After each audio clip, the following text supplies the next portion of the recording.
आप जैसे जैसे आगे बढ़ते जाओगे, आप जैसे जैसे शिव भक्ति की ओर बढ़ते जाओगे, आप जैसे जैसे भजन की ओर बढ़ते चले जाओगे, वैसे वैसे लोग आपको नीचे की ओर दबाने का प्रयास भी करेंगे।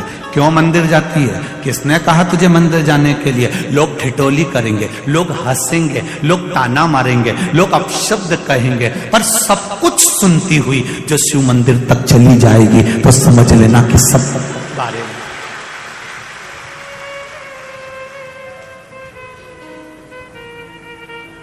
पतंग और पद जब बढ़ता है तो काटने वालों की संख्या भी बढ़ जाती है, निश्चित है। पतंग जब बढ़ेगी और पद जब बढ़ेगा, आपकी प्रतिष्ठा, आपका पद, आपकी उन्नति, और पतंग जब ये ऊपर बढ़ती जाती है, बढ़ती जाती है, बढ़ती जाती है, तो लोगों को रास नहीं आती और वो उसको काटने का विचार करने लगते हैं। पतंग बढ़ रही है, उसे बढ़ने दीजिए। आप अपनी डोर बस भोलेनाथ जी के हाथ में छोड़,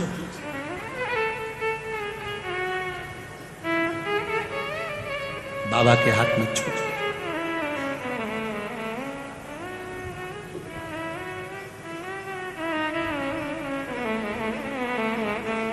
उसकी कृपा जब होगी तब सुख मिलेगा। बेलपत्र ढूंढने के लिए सुख सुंदरी गई, बेलपत्र ढूंढने के लिए सुख सुंदरी की 100 बेटियां गईं, बेलपत्र ढूंढने के लिए सुख सुंदरी के पुत्र गए, बेलपत्र ढूंढने के लिए दामाद भी गया। पर शिव भक्ति, पार्वती जी को कुछ लीला करना थी, बेलपत्र नहीं मिली, नहीं मिली बेलपत्र।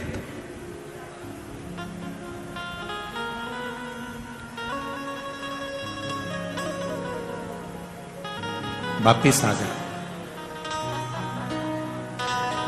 पार्वती जी ने पूछा, शिवरात्रि है, तुम्हें बेलपत्र नहीं मिली कहीं? नहीं,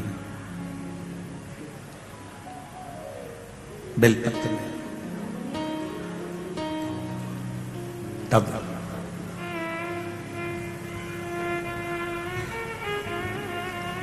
गौ माता की पूंछ को घुमाती घुमाती घुमाती घुमाती, गौ माता की पूंछ को घुमाती घुमाती माता संतोषी वहां पहुंची।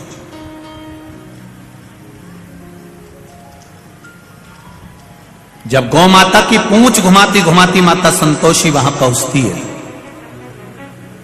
संतोषी ने देखा दादा दादी कह रहे हैं,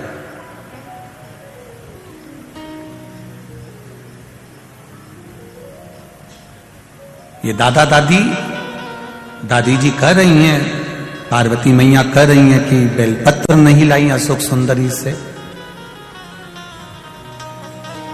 बुआ से जब ऐसी बात कही जा रही है तो संतोषी माता ने, संतोषी ने गाय की पूंछ को छोड़ा, हाथ का स्पर्श सुंदर भाव से करते हुए हाथ खासा करा, और संतोषी मैया अंदर गई और शिव जी के पास में, दादाजी के पास में जटा में जो बेलपत्र लगी थी वो बेलपत्र उठाकर संतोषी लेकर आई, पार्वती जी के हाथ में दिया, दादी जी चढ़ा दीजिए। दादी जी ने बेलपत्र लेकर पूछा, संतोषी ये बेलपत्र तेरे पास कहां से आई? ये बेलपत्र तेरे पास आई कहां से? संतोषी ने कहा, दादाजी के मस्तक पर चढ़ी थी, ये बेलपत्र मैंने आपको ला कर दी है। चढ़ी हुई बेलपत्र तो मुझे ला कर दी है? संतोषी ने कहा, दादी मां, एक बार मैंने दादाजी के मुख से सुना था,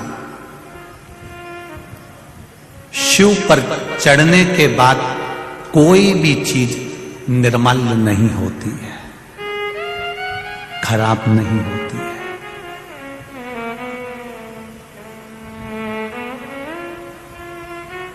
भगवान नारायण भगवान के चरण से निकली है गंगा, विष्णु पदी कहलाई है।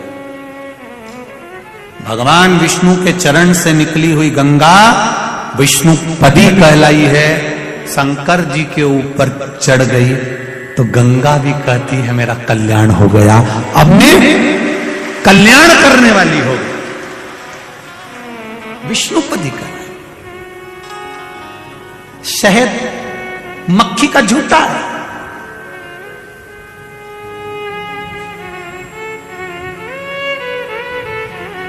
वो भी भगवान पर चढ़कर औषधि बन जाता है।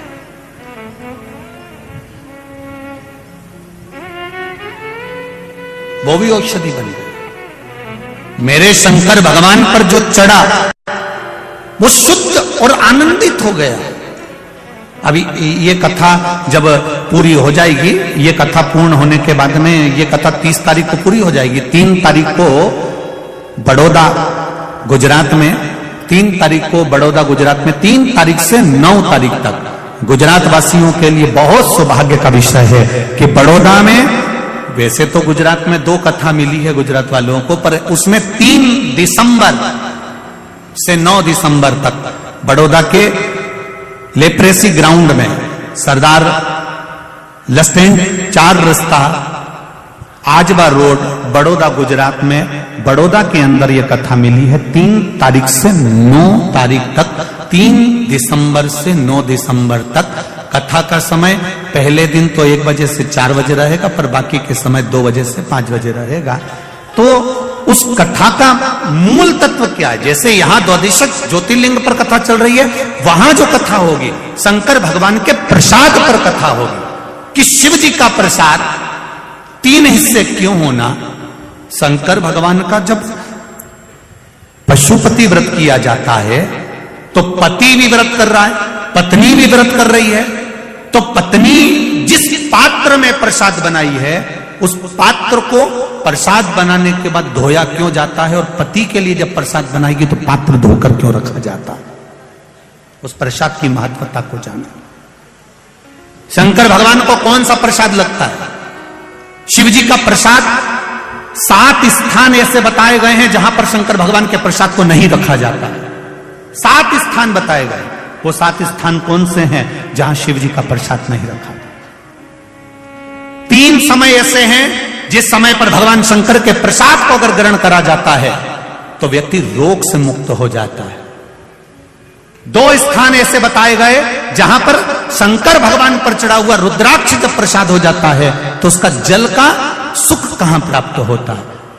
मैं संपूर्ण भारतवासियों से और देश विदेश में बैठे हुए संपूर्ण श्रोता भाई बहनों से और सभी नवयुवक बेटा बेटियों से कहना चाहूंगा, ये प्रसाद शिव प्रसाद, शिव महापुराण की कथा बड़ौदा से जो सुनने को मिलेगी उसको छोड़ना मत, जो जीवन का आनंद दे जाए उसको सुनो। और जो गुजरात की पावन धरा पर आकर कथा सुनना चाहते हैं वो बड़ौदा आकर श्रवण कर सकते हैं। बड़ौदा वासी, गुजरात वासी और आसपास के जितने महाराष्ट्र और राजस्थान वाले लगे हैं, आओ कथा सुनो, तत्व श्रवण करो, उस कथा का अपने जीवन में उतारो।